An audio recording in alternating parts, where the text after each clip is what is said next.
Ayun siya yo, ayun yung tinutukoy ko. Ito na lang yung nag-iisang surviving na one of the oldest mosque yan in Central Asia. Name niya guys ng Mir-i-Arab, ibig sabihin ng Prince of Arabs. Hey, finally we're here sa Ark of Bukhara guys!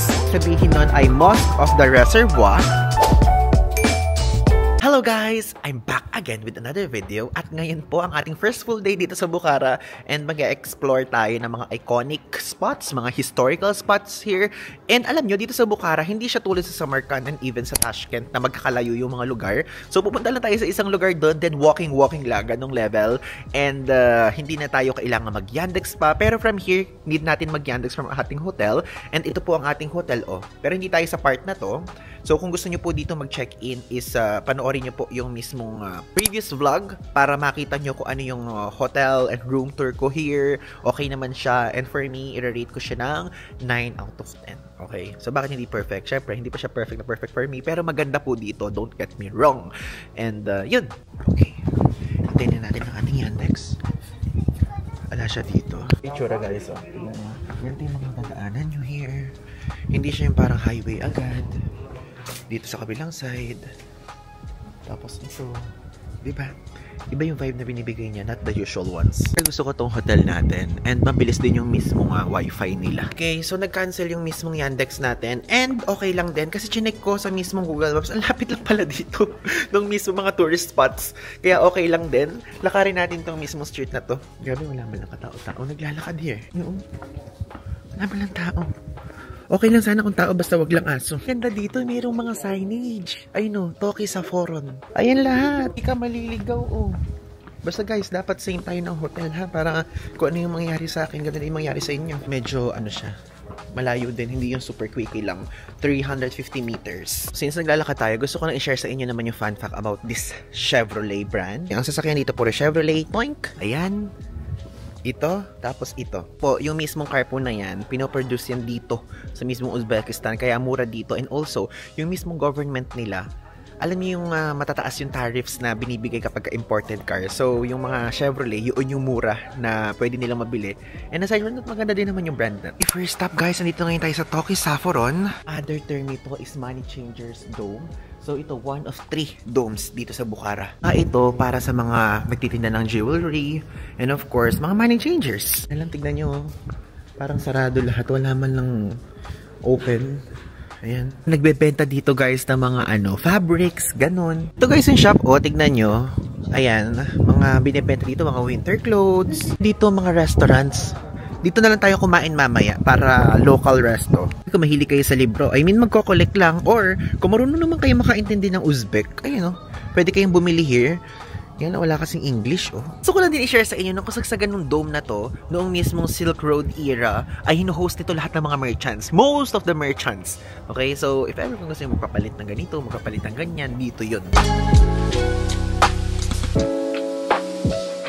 Natin ngayon guys yung Liab-i House and Symbol, and nung nire-research ako, isa to sa number 1 na laging lumalabas na pwedeng puntahan dito. Ayun siya yo, ayun yung tinutukoy ko. Grabe, super lapit lang nito sa atin. Gusto ko pang tumambay dito guys. Ito pinapakita ko sa inyong water reservoir na yan. Ginawa na po yan noong pang 1602. Napakatagal na. Ever, kung hindi nyo pa po alam, yung Liab-i House, ibig sabihin nun, by the pond. So ito yun, diba? Ganda din dito, may mga paganyang effect, oh. Kung gusto nyo kumain dyan. So far, sa buong napuntahan ko dito sa Uzbekistan, itong Bukhara ang pinaka nagagandahan ko. Iba sila ng ganda pero guys, itong Bukhara tapos yung Samarkand, medyo magkahawig sila. Pero mas maganda tong Bukhara. For me, ha? For me. Doon sa Samarkand, ang maganda doon, yung mismo Registan Square. Pero dito, lahat guys, maganda. Lahat.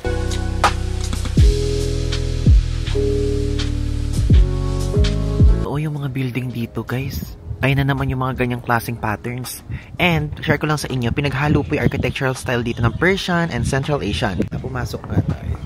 Kasi puro markets lang dito guys. Like mga nagbebenta ng ganito, ganyan, mga pang souvenirs.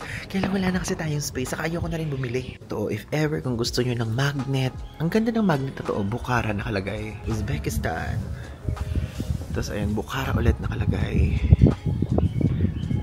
Though, alam nyo, bawat lugar kasi merong specific magnet eh. Kung Bukhara, Bukhara. Kung Samarkand, Samarkand. Kung Tashkent, Tashkent.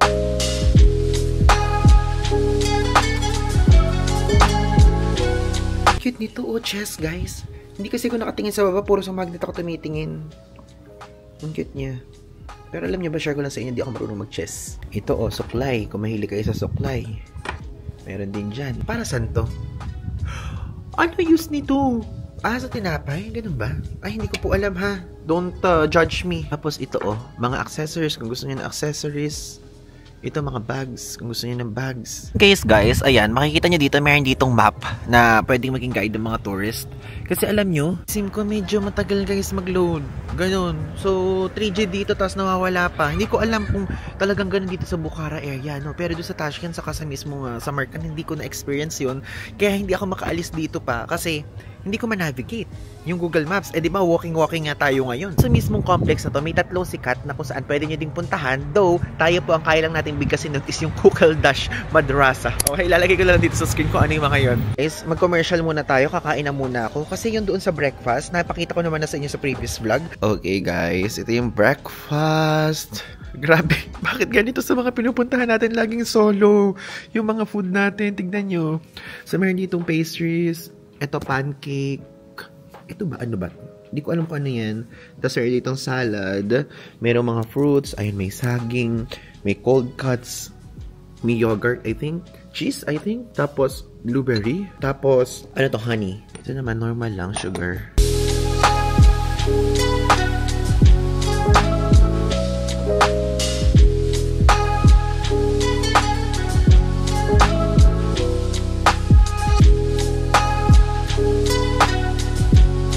Breakfast guys, puro ano lang, puro biscuit. 'Di ba may tinapay? Meron din namang tinapay, kaya lang guys, yung biscuit din kasi nila parang something, parang yung nabibili lang sa atin na hindi ko make sense, parang mga Oreo lang ganun. So hindi ako guys nabubusog talaga. Parang kailangan ko ng kahit clove man lang ganun. Though maghanap tayo dito ng mismong restaurant na pwede natin kainan. Ito tayo umalis sa part na to, gusto ko lang ipakita sa inyo na ito pong pool na to, Soviet era pa po yan. And ito na lang yung nag-iisang surviving. The rest drained na po. So meron ako na research sa Google Maps. Napakadaming reviews nito. Ivan yung pangalan ng restaurant niya. Kapangalan natin siya, so ibig sabihin baka masarap doon. I mean, baka masarap doon kasi madami ding reviews.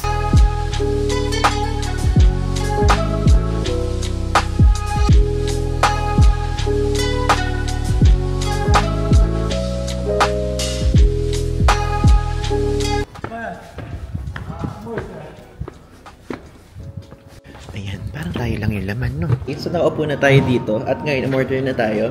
And, ayan, no? Ivan. Pangalan natin, guys. At ang ganda dito, ha?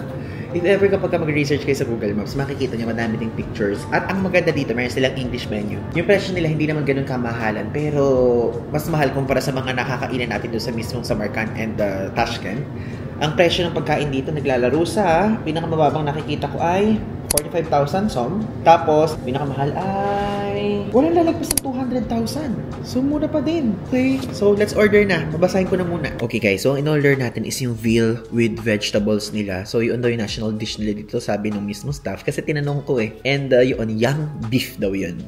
And aside from that, order din tayo ng bread nila. Kasama na ata yun, hindi ko alam. Pero sinabi kasi sa atin, in-offer sa atin. And umorder din tayo ng pumpkin soup. Kasi guys, gusto ko ng soup naman. Kasi ang mga kinakain natin dito, puro dry. Like, love, tapos mga ibang mga chicken, ganyan. Gusto ko naman ng sabaw. I need sabaw, di ba? Yan ang gusto natin. Tignan nyo kung gaano kaganda, oh. Ang ganda dito, guys. Dumating na ating first order, ang pumpkin soup with bread. Butter, diba? with spices and garlic. Okay, thank you so much. Okay, let's taste it, guys.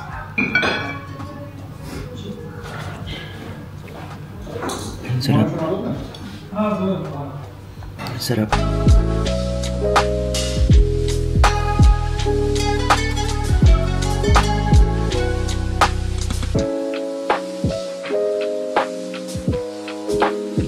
Ngayon naman, kainin natin itong national bread nila. Binigyan tayo ng butter. Diba? Alam na natin kung paano ito kainin eh. Kasi nakailang araw na tayo dito. Ito yung butter na merong spices, sabi ni Kuya. Dito po, kinakamay talaga nila yung food ha. Baka sabihin niyo, ba't kinakamay ko? Ang sarap ng butter din. Tapos yung bread nagko-compliment. Hindi lang ako kumain ito na may butter. Usually kasi nakain ko siya ng raw. Kaya mabigat sa tiyan to. Kaya hindi ko din maubos yung bread. Papa-take out ko. Very good. Yeah, good. Wow. This is the veal with Veal vegetables. with vegetables. It's our national dish. National dish. Yeah. Thank you so much. Ramen. Yan guys, national dish daw nila. And I think mixed to. Healthy siya. Kasi vegetable and meat. Let's taste it. Ito yung meat. Ay, sarap. Ang lambot. Tapos kainin natin mga vegetables. Para healthy. Kaya lang, wala pa ding rice. Dito sa Uzbekistan, hindi lahat may plov. Sa Tajikistan, hindi din lahat may plov. Sa Kazakhstan, may plov karamihan. Dito wala.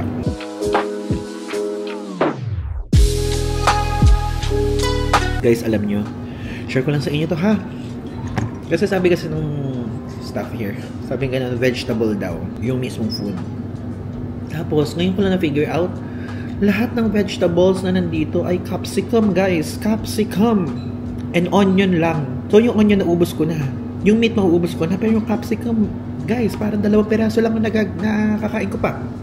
Kasi, share ko lang po sa inyo for context.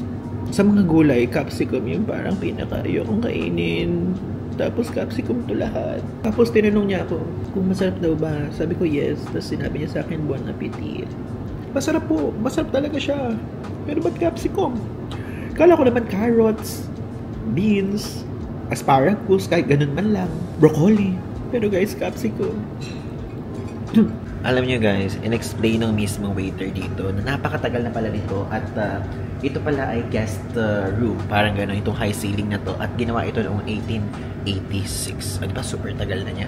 Gusto kong i-share sa inyo yun. Kasi napakaganda talaga. Puntahan nyo ito pag nagpunta kayo here sa Bukhara. Okay guys, so since nasuya tayo dun sa parang lasa ng mismong capsicum, diba sabi ko nga sa inyo, di ako kumakain ng ito at tikman natin ngayon. Order ako ng tiramisu. Dessert natin. Meron siyang strawberry and yung mismong laman. Uy. Grabe, I miss Italy. Ang sarap. Ang creamy. Wala akong masasabing iba kundi masarap lang talaga. I-rate ko ito ng 9.5. O diba napakataas. Masarap kasi talaga. Yung meal natin kanina, yung veal with vegetables, 8. Kasi hindi ko nga gusto yung capsicum. Pero masarap naman yung meat. Yung pumpkin soup, kanina, 9. Guys, so tapos na tayo doon at ang binayaran po natin is 240,000 some and ngayon pupunta na tayo sa Magoki Atori Mosque. Ayan, Google Maps na tayo. And again, walkable lang po ang mga tourist spots dito. Okay, so konting lakad lang, narating na natin itong mismong Magoki Atori Mosque. Dragon Slide, pero gusto ko lang i-share sa inyo na one of the oldest mosque yan in Central Asia. Ginawa pa to noong pang 9th century. Diba? 9th. Magoki Atori, ibig sabihin nun, mosque in the pit. Kasi, tingnan nyo guys, naka ano siya, naka parang sunken mosque, gano'n ang team niya. Kaya yun yung pinangalan. Actually guys, sarado siya eh. Ayun, as you can see behind me, hindi siya pwedeng pasukin. Hindi tulad ng mga ibang mosque natin pupuntahan. Kaya parang ang ginagawa lang tuloy natin ngayon, parang check, tapos ganyan, tapos gano'n, hindi tayo nakakapasok. Din dito sa area na to ginagawa. Even yung mga daan, pasukin natin, parang medyo mataong So, kailangan nating mag-ano na ulit, mag-practice ng ating skill na no, it's okay. I will not buy. Paano kaya dito? Tignan nga natin kung meron labasan. Puro ganun ulit. Pasalubong shop. Ayan po ulit.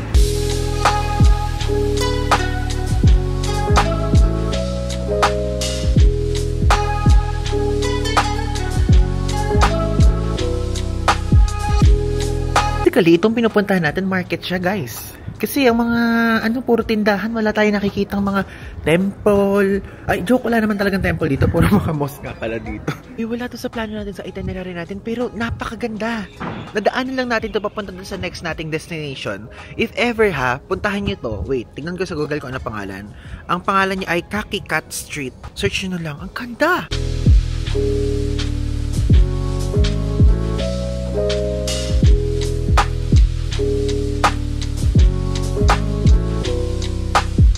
Alam nyo guys, to be honest, hindi ko in-expect na ganito ang Bukhara.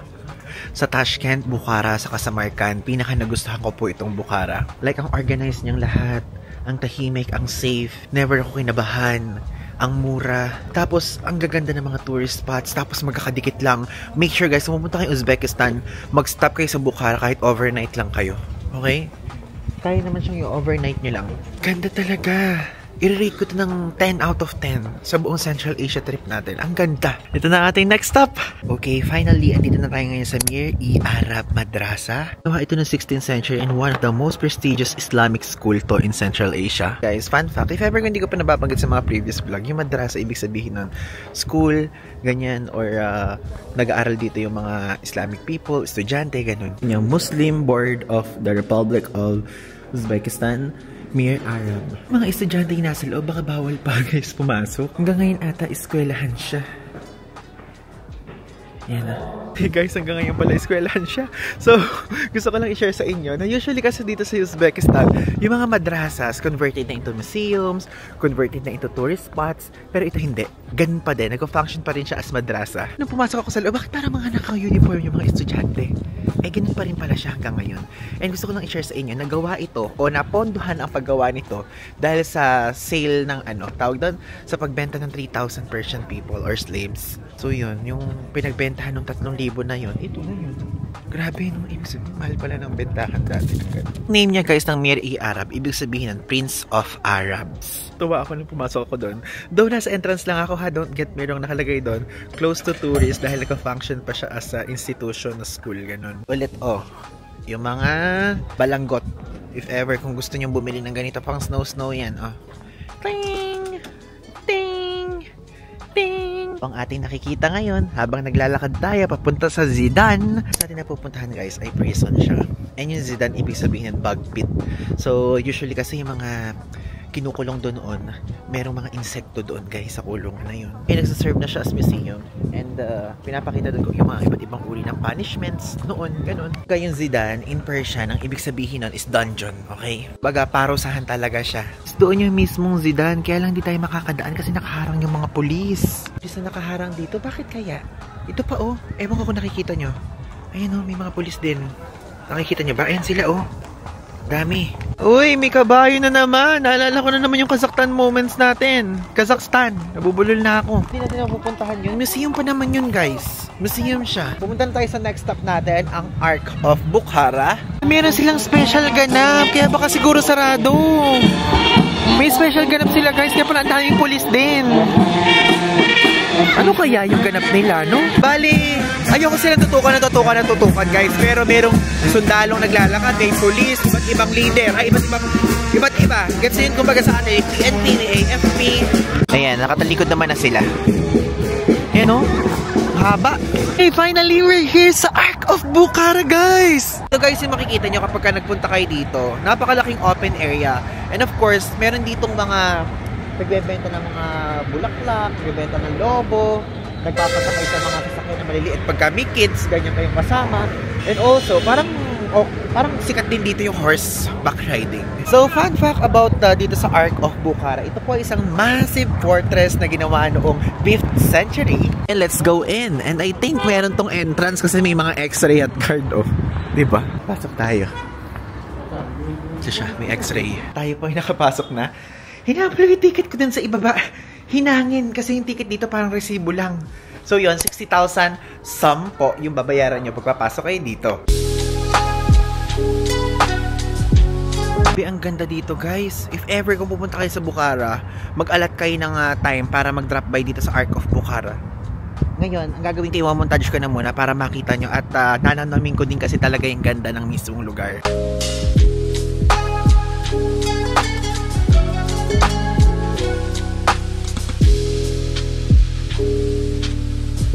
Pupunta kayo dito, ang makikita nyo dito guys is yung mismong area na to, showcase niya yung history ng mismong area which is Bukhara. And dito makikita nyo din dito yung mga iba't ibang mga ancient treasures, ganyan, mga coins, mga weapons. Guys, yung throne hall, and gusto ko i-share sa inyo na sa basement nito mayroon treasury na kung saan ando yung mga gold, silver coins na makikita nyo here. But, I mean, andito siya sa area na to, hindi nyo siya makikita pero located here.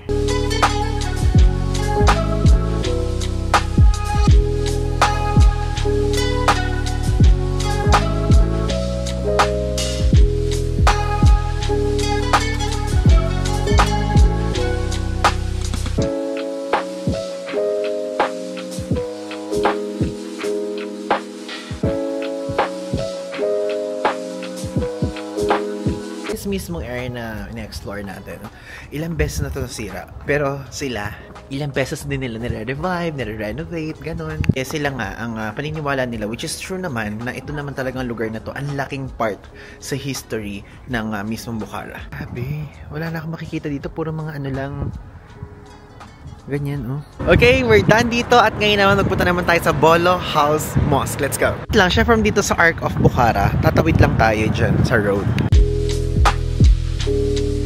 Yes guys, andito na ngayon tayo sa Bolo House Mosque. Ayan no, ang ganda yan. Kakaibang klaseng mosque siya.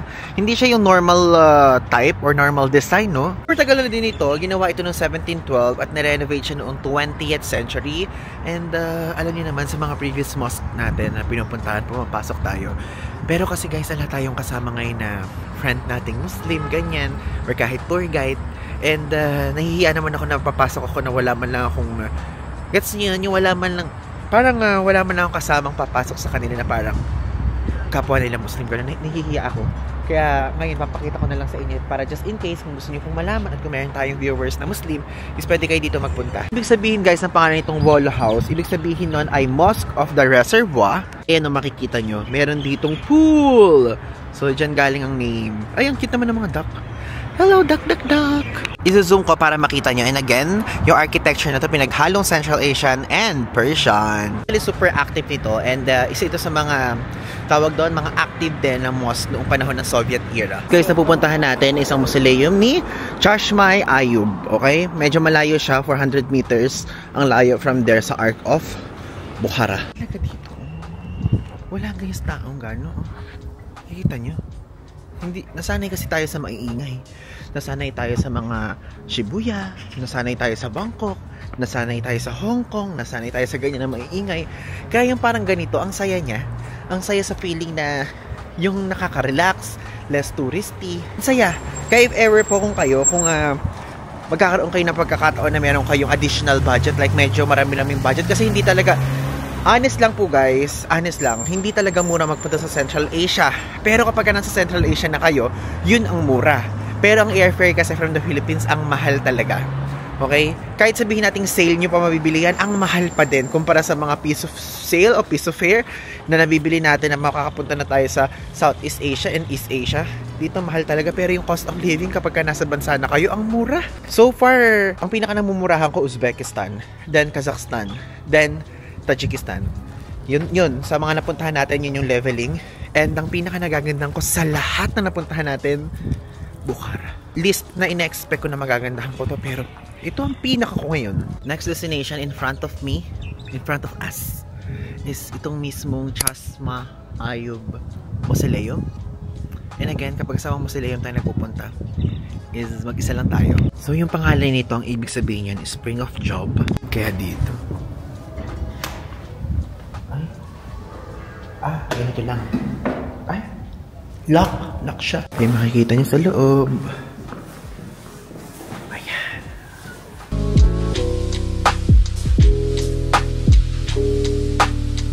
Ngayon, ito palang mismong mausoleum na to is about water management lang ngayon yung mismong nilalaman. And may well. According guys dito, sa nababasa ko sa mga nakalagay here, yung tubig dito merong healing properties. Kaya lang, ayoko naman uminom ng tubig, pero tignan natin. Paano? Ganun. So, bubuksan nyo lang. Ito. Ay, wala. Ito lang yung may water. Ayan lang. Pero ayoko uminom guys. Siyempre, for safety reasons, kasi may isang bansa pa tayong pupuntahan. Sabihin yung water na nandyan, doon galing. And also meron nga palang ticket dito na kailangan bayaran, 20,000 some. I think ito yung pinaka tube. Oo nga, ito nga ata guys. Nakakatakot naman, mag-isa lang tayo dito. Nakakatakot naman yung mga ganyan tela, no? Dito sa mismong area na to, wala kayong gano'ng makikita, yun at yun lang. Kasi super liit lang niya. Itong video ko na to, na kung saan nakalagay yung facts about water management. Dito din, ganun. Tapos dito po, yung mismong kuhanan ng water na pinaniniwalaan nila may healing properties. Tapos yun yung tube ata. Yun na doon. And guys, ayoko talaga uminom ng water. Kahit napaka-adventurous nating tao, pero yung mga ganyan, parang hindi pa ako ready. Gets?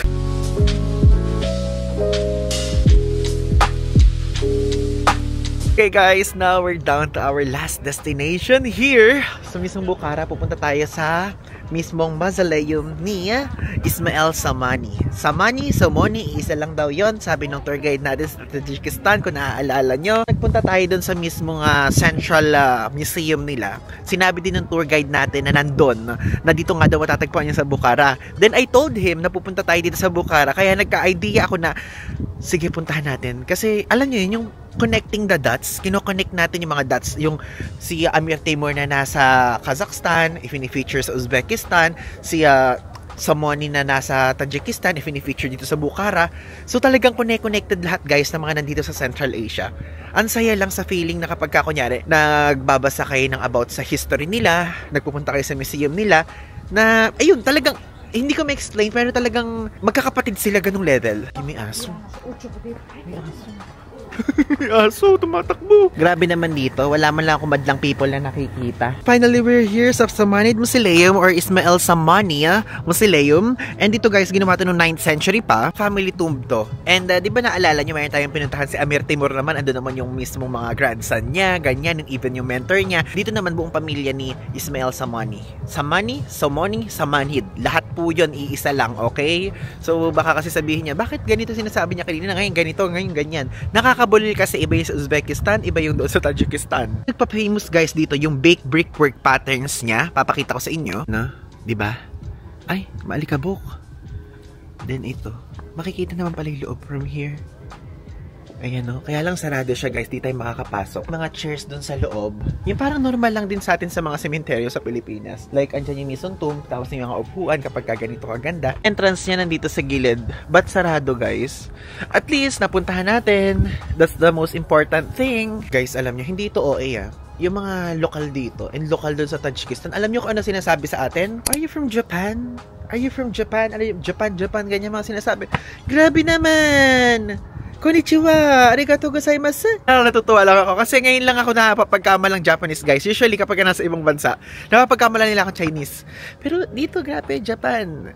Makakain niya ng katsudon mamaya. Umupo na muna tayo dito kasi wala naman na tayong pupuntahan. Napuntahan na natin lahat, which is, I'm so happy. Hindi lang natin napuntahan yung museum na isa, which is sarado nga kasi, di ba, parang may holiday sa kanilang ganap. Sinarado ng polis yung mismong daan. Ayoko naman magpumilit. Syempre, hindi naman tayo taga dito. So, ngayon, might as well i-explain ko na lang sa inyo si Ismail. Okay, kung sino ba siya. Ayan, so i-background natin siya para naman sulit naman ang pagpunta natin dito kahit di tayo nakapasok. So, sa Tajikistan, itong si Ismail Somoni, siya po yung national hero. Kaya meron napakalaking monumento doon na siya yung nandun. Actually, meron ding mga ibang mini version. And aside from that, yung national currency nila is Somoni. Okay? Somoni po. Aside from mismong national currency nila, national hero, itong si Ismail Somoni, pinangalan din sa kanya yung isang mountain doon na highest mountain sa Tajikistan na Ismail Somoni Peak. Tapos dito naman sa Uzbekistan, ang kanya ng mga contribution dito is yung influence ng Persian dito po sa bansang ito. And aside from that, dito nga yung resting place niya. At ito yun, nasa tabi natin. Hello, Ismail!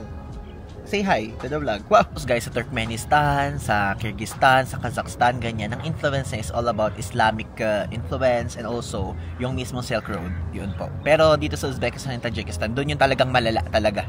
Malala ang kanyang contribution at pagkakakilala sa kanya. Guys, so tignan nyo, magbubuk na sana ako ng Yandex going back home kasi medyo malayo na tayo kasi palayo tayo nung naglalakad.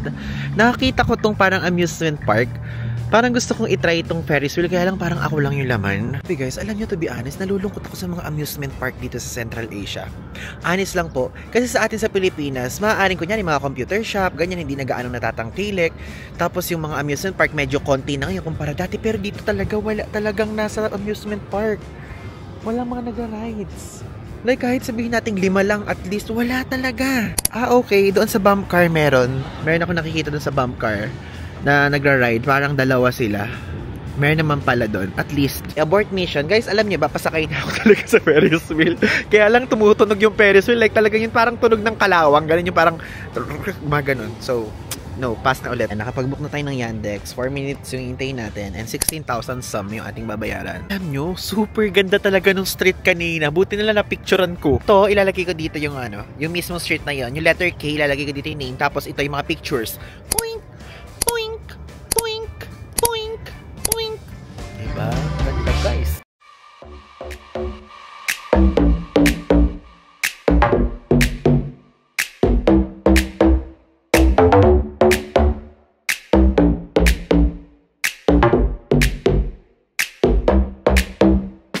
Bye!